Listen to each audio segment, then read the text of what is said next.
మీర్జాపురంలో సీతయ్య అనే రైతు ఉండేవాడు. అతడి దగ్గర ఒక గుర్రం ఉండేది. దాన్ని సీతయ్య బాగా చూసుకునేవాడు. కాని దానితో పొలం పని చేయించేవాడు.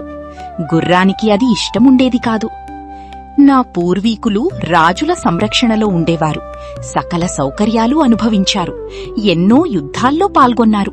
ఇప్పుడు నేను పొలం పని చేయాల్సి వస్తోంది అని ఎప్పుడూ అనుకునేది. అందువల్ల ఎలాగైనా అక్కడ్నుంచి బయటపడాలని ఆలోచించేది. ఒకరోజు సీతయ్య ఇంట్లో ఓ దొంగ వచ్చాడు. ఆ సమయంలో సీతయ్య గాఢ నిద్రలో ఉన్నాడు. దొంగ చేతికి అందిన వస్తువులన్నింటినీ మూట కట్టుకున్నాడు. జరుగుతున్నదంతా గుర్రం చూస్తూ ఉంది.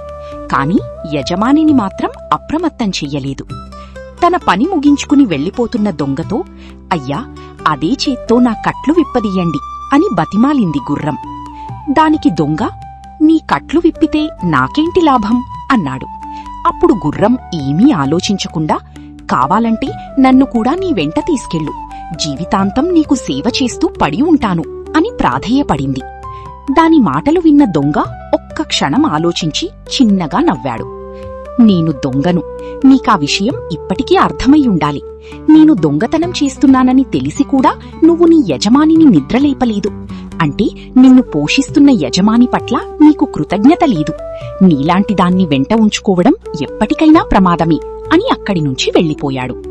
దొంగకున్న నీతి కూడా తనకు లేకపోయిందే అని విచారిస్తూ గుర్రం మౌనంగా ఉండిపోయింది. ఆ తర్వాత నుంచి అది యజమాని చెప్పిన పనిని చేస్తూ కృతజ్ఞతతో మెలగసాగింది.